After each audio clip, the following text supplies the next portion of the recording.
My sister sent me a medical bill for $15,000 for injury during a vacation in Hawaii, which I paid for her. "It's your fault that I went there at all?" she screamed. So I calculated the amount I spent on her over 10 years. I walked into the restaurant with a knot in my stomach. My sister Emma's birthday dinner. Any other year I'd be excited. But tonight, all I felt was dread. The waiter led me to our table where my parents and relatives were already seated, with Emma at the center of attention as usual. "Lucy," finally, my mom called out. "We were about to order without you." Emma, now turning 28, flashed that smile she always uses when she wants something. "Hey, sis. Glad you could make it." I gave her a quick hug and sat down at the empty seat they'd saved for me. My dad was already 2 drinks in, laughing too loudly at something my uncle said. My mom was fussing over Emma's hair, and my cousin was showing everyone pictures of her new baby. I should probably introduce myself. I'm Lucy, 36 years old, working as a marketing director at a tech company. I've always been the responsible one in the family, especially when it comes to Emma. For the past 10 years, I've been her safety net, paid for her college, helped her get a job at my friend's company, fronted the cash for her car, and for the past 5 years, I've been paying her rent. Why? Because that's what family does, apparently. At least, that's what my parents have drilled into me since Emma was born.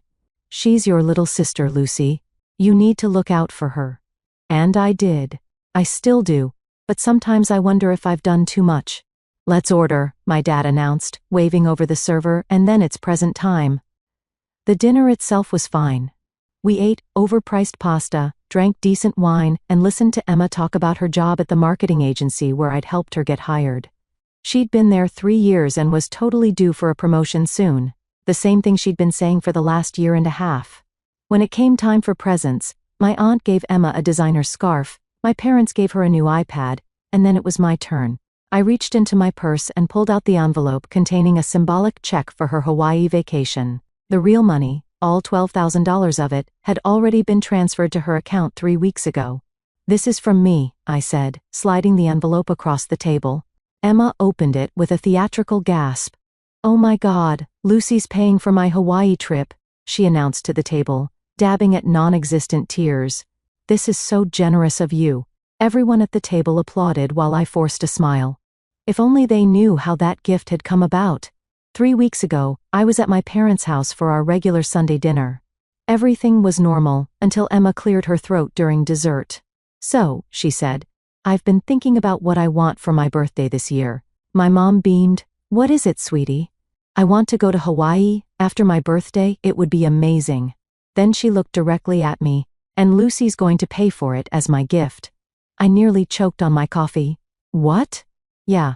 You're always saying how you want me to travel more, experience things. This would be perfect." I set down my cup. "Emma, how much does a trip like that cost?" She waved her hand dismissively. "Not that much, like $12,000. $12,000. I couldn't keep the shock out of my voice. "It's not that much for you," Emma said, her tone instantly changing. "You make plenty of money." "That's an extremely expensive gift, Emma," I said carefully. "I can't afford that." "Can't afford it? Or just don't want to spend it on me?" Her eyes narrowed. "You're so cheap, Lucy. You make 6 figures and you're too selfish to give your only sister a decent birthday present. Emma, I paid for your entire college education. I helped you buy your car. I'm currently paying your rent. I've been supporting you for a decade. That's what family does," she shouted, standing up. "We don't count the money we spend on each other." "God, you're so bitter." My parents just sat there saying nothing as Emma stormed out of the room. When the front door slammed, I turned to them. "You can't seriously think I should pay for this?" My dad frowned. "Lucy, you do earn more than she does. And you know she's always wanted to go to Hawaii," my mom added. "I have my own expenses," I protested. "I'm trying to save for my future too." "Your sister needs your help," my dad said firmly. "Family comes first." I left their house that night feeling like I was losing my mind. Was I crazy for thinking a $12,000 vacation was an unreasonable gift? For the next week, my phone buzzed constantly with texts from both Emma and my parents. "Emma is so upset you don't think she deserves this. She worked so hard and just wants one nice vacation. You have more than enough money to help your sister. Don't be selfish, Lucy." I held out for as long as I could, but after days of this, I finally broke. I transferred the money to Emma's account with a simple text, "Happy birthday. Enjoy Hawaii." Her response? "Thanks. Knew you'd come through." And now here I was, watching everyone praise my generosity, completely unaware it had been practically extorted from me. As Emma soaked in the attention, showing everyone the resort where she'd be staying, I felt a small sense of relief.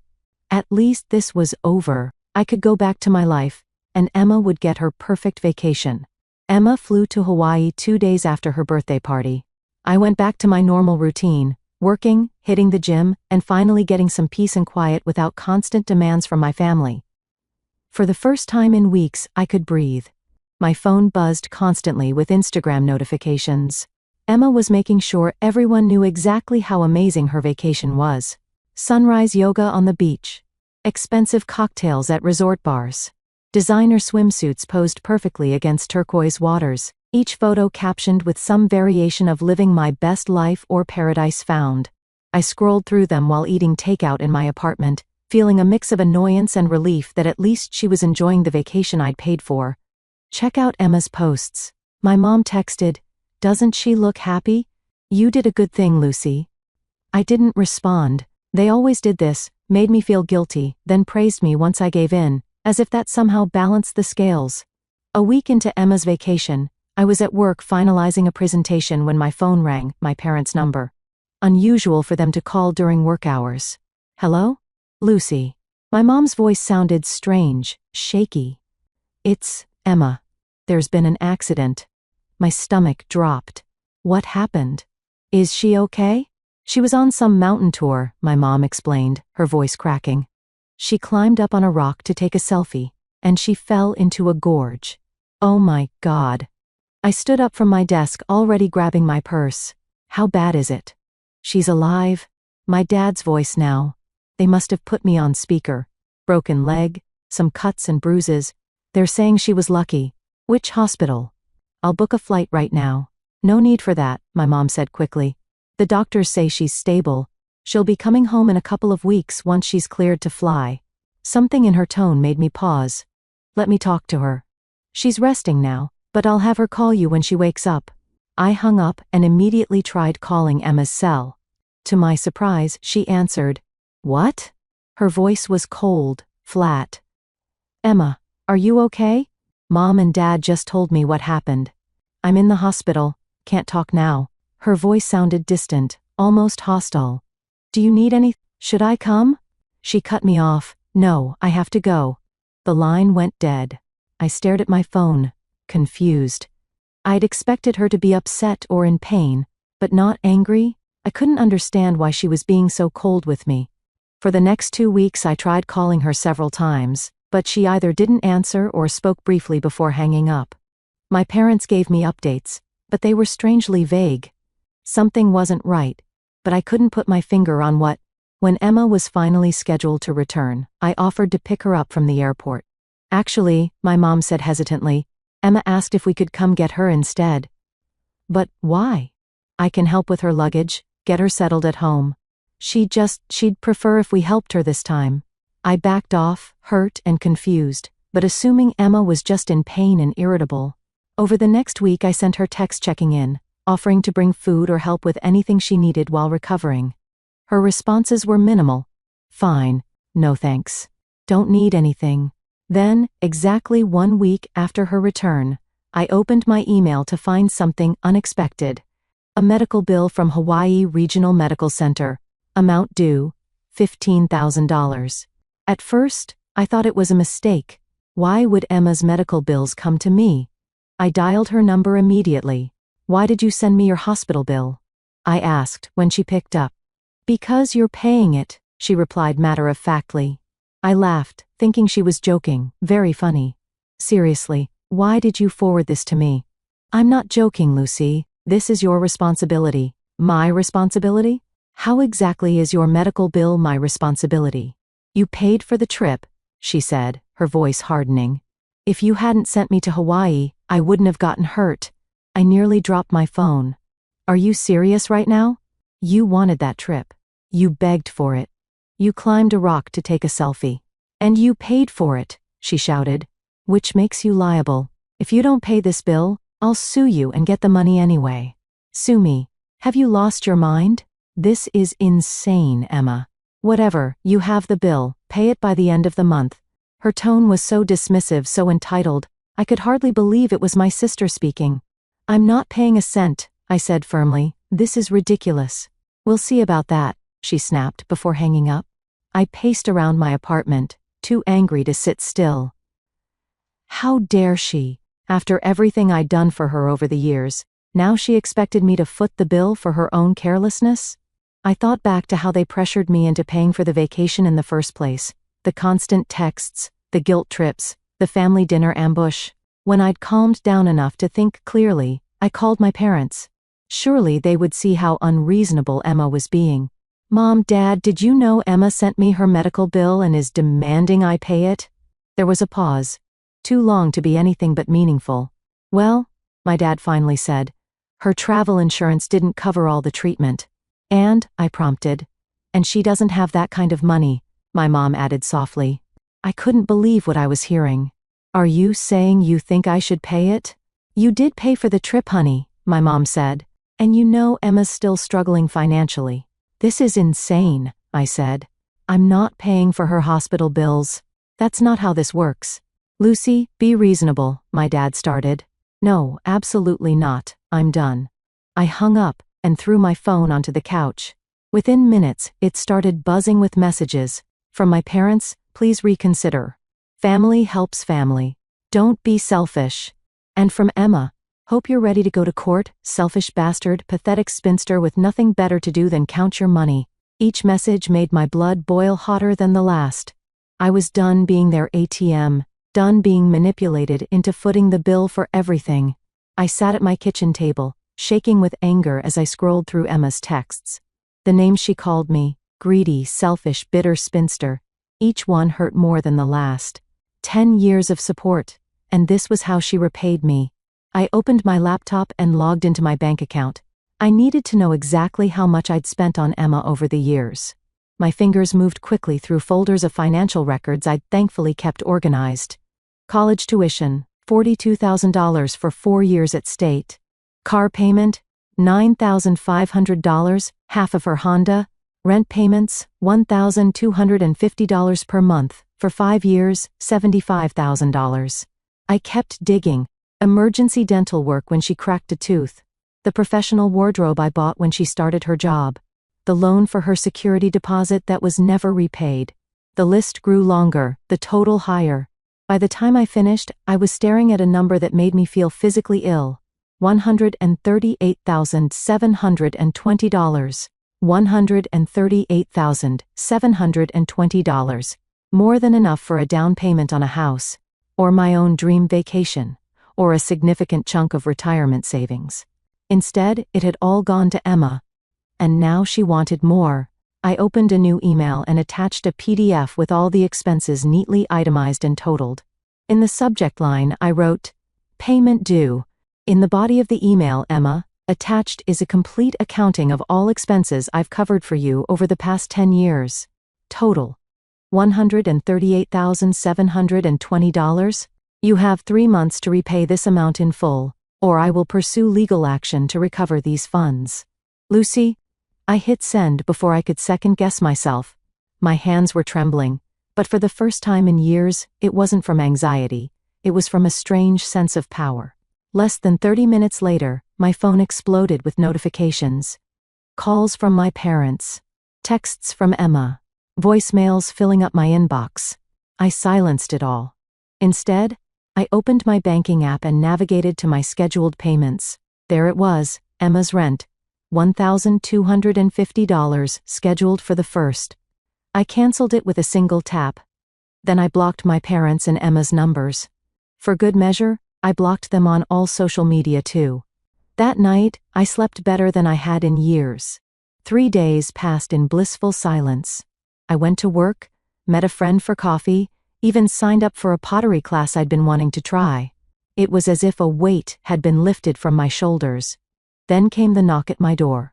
I looked through the peephole to see Emma leaning on a crutch, her leg in a cast, flanked by our parents. Their faces were grim. For a moment, I considered not answering. But this confrontation was inevitable. I took a deep breath and opened the door. "Lucy," my mom started. "We need to talk." "Come in," I said flatly, stepping aside. Emma hobbled in, making a show of wincing with every step. My dad helped her to the couch while my mom hovered anxiously. "What's this?" My dad thrust his phone at me, showing my email to Emma. "It's an invoice," I replied simply, "for all the money I've spent supporting Emma over the years." "You can't be serious," my mom said, her voice rising. "Family helps family. You can't just demand she pay you back everything." I looked directly at Emma. "Why not?" "She's demanding I pay her medical bills." My parents exchanged uncomfortable glances. Emma stared at the floor. "That's different," my dad attempted. "How?" I challenged. "Explain to me how it's different." Silence filled the room. "You see," I continued, "it's only different because you all expect me to give and give, but the moment I ask for anything in return, even just basic gratitude, I'm being selfish." "We never said," my mom began. "You said it plenty," I cut her off. "Every time you pressured me to pay for something else. Every time you dismissed my concerns about money. Every time you made me feel guilty for having boundaries." Emma finally spoke, her voice quiet. "I'm not suing you? Okay. I'll figure something out with the medical bills." "Good." I nodded. "Because if you did sue me, I'd countersue for every penny I've spent on you. And I have records of it all." "You've made your point," my dad said stiffly. "Now can we move past this? We're family." "Yes, we are? Which is why I have something else to tell you all." I took a deep breath. "I've canceled my payment for Emma's rent. And I won't be providing any financial assistance to any of you going forward." Emma's face crumpled. "What?" "But I can't afford my apartment without your help." "You'll figure it out," I said, echoing her own dismissive tone from our phone call. "Get a roommate, move to a cheaper place, ask for a raise, there are options. You're just going to cut me off after all these years?"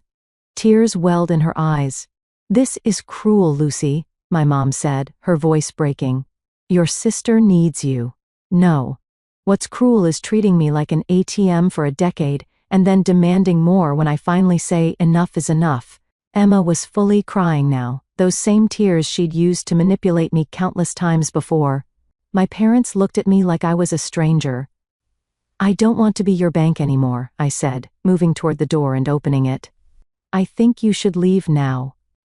My dad helped Emma up, supporting her as she hobbled toward the exit. My mom lingered, her expression a mix of anger and disbelief. "You've changed, Lucy," she said softly. "Yes," I agreed. "I finally have." The next few weeks were strange. The silence from my family created both a void and a freedom I wasn't used to.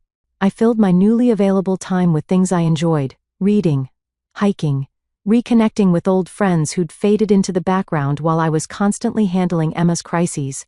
I started therapy, trying to understand the dynamics that had led to this situation. Why had I let it go on so long? Why did I feel responsible for everyone else's happiness? Just as I was starting to find my footing in this new reality, my assistant buzzed my office intercom. "Lucy, your sister is here to see you." I closed my eyes, centering myself. "Tell her I'm in a meeting. She says it's urgent, and she's making quite a scene in reception." Of course she was. Emma never could take no for an answer. "Send her in," I sighed. The door opened, and there was Emma, still in her cast, looking as pitiful as possible. She'd dressed down, I noticed immediately, worn jeans, a plain t-shirt, minimal makeup. The opposite of her usual polished appearance. A calculated move to appear desperate and broke. "Lucy," she said, her voice catching dramatically. "Please, I need to talk to you." "What do you want, Emma?" I asked, gesturing for her to sit down. She lowered herself into the chair across from my desk, adjusting her crutches against the wall. Her eyes were red-rimmed, her hair pulled back in a messy ponytail instead of her usual perfect blowout. "I can't pay my rent," she said, her voice small. "They're going to evict me." I leaned back in my chair. "That's unfortunate. Lucy, please, I need you to reconsider. Just until I can figure something out. I don't have anywhere else to go." "What about Mom and Dad's place?" She grimaced. "Their house is so small, and with my leg like this." She gestured at her cast. I need my own space to recover. You mean you need me to continue paying for your lifestyle? It's not like that, she insisted, her voice rising slightly. Then, seemingly remembering her strategy, she softened again. I'm struggling, I really am. I can barely afford groceries right now. Emma, do you have any idea how much money I've spent supporting you over the years? I know, and I'm grateful. I really am. A single tear rolled down her cheek, right on cue. If you were grateful, you wouldn't have tried to stick me with your medical bills. You wouldn't have called me names when I refused. I was in pain. I wasn't thinking clearly. I sighed, feeling suddenly tired of this endless cycle. The answer is still no. I'm not paying your rent anymore. Her face changed then, the vulnerability vanishing. She straightened up, eyes narrowing. Fine. You know what? You're going to regret this. And then she started to sob, loudly, dramatically. My office walls were thin, and I knew everyone outside could hear. Everyone's going to know what you did, she cried, voice rising. How you abandoned your own sister when she was injured. When she had nowhere to go? A few curious faces appeared in the glass wall of my office. Great. Stop it, Emma. You're heartless, she wailed, after everything we've been through. I picked up my phone and pressed the button for security. Yes, Miss Wilson? Could you please come to my office? I have someone who needs to be escorted out. Emma's eyes widened in disbelief. You're calling security on me? Your own sister? Yes, I said calmly. And if you ever try to come to my workplace and make a scene again, I'll get a restraining order. The security guard, Ramon, appeared at my door. Everything okay, Miss Wilson? My sister was just leaving, I said. Could you please make sure she exits the building? And she's not to be allowed back in. Ramon nodded, stepping into the office. Ma'am, I'll need you to come with me. Emma grabbed her crutches, glaring at me with such hatred it was almost impressive. This isn't over. Yes, it is, I replied. It's been over for a while. I just didn't realize it until now. After she left, I closed my office door and took a few deep breaths. My hands were shaking, but not from regret, from relief. I'd finally done it. I'd finally stood up for myself. That was 4 months ago. I haven't spoken to Emma or my parents since that day. Through mutual relatives, I've heard bits and pieces. Emma couldn't afford her apartment and moved back in with our parents. They're all still furious with me, telling anyone who'll listen how I abandoned the family when they needed me most. But for the first time in my adult life, I'm living completely for myself. I've moved to a nicer apartment, started a retirement fund, and even booked my own vacation for later this year, to Japan, a place I've always wanted to visit. Sometimes I feel guilty, especially late at night when memories of happier family times surface. I wonder if I was too harsh, too final in my decision to cut them off. Then I remember the look on Emma's face when I refused to pay her medical bills. Not shock or hurt, but anger that her manipulation hadn't worked. I remember my parents always taking her side, always expecting me to give more. I remember 10 years of being treated like nothing more than a checkbook. Last week, I ran into my cousin at the grocery store. She asked how I was doing, said my parents had told her I was going through something. I laughed and told her I was doing better than ever. But aren't you lonely? She asked, genuine concern in her voice. Without your family? I thought about it for a moment before answering. I was lonelier when I was with them, I said finally. Because they never really saw me. Just what I could do for them. She didn't understand. Maybe no one who hasn't been in my position really can. Yesterday, I got a text from an unknown number. It was Emma. Hey, it's me. Got a new phone. Can we talk? I miss you. I stared at it for a long time, feeling the old pull. The urge to fix things, to make everyone happy, to be the responsible one again. Instead, I typed, I'm not interested in resuming contact unless you're ready to acknowledge how you treated me and apologize. Then I blocked the number. Maybe someday we'll find our way back to some kind of relationship. One with boundaries, respect, and actual reciprocity. But I'm not holding my breath, and I'm not putting my life on hold waiting for it to happen. For now, I'm enjoying the freedom of not being anyone's ATM. Of making decisions based solely on what I want and need, of discovering who I am outside of being Emma's sister and my parents' dutiful daughter. It turns out, I like that person quite a bit. She's stronger than I ever gave her credit for.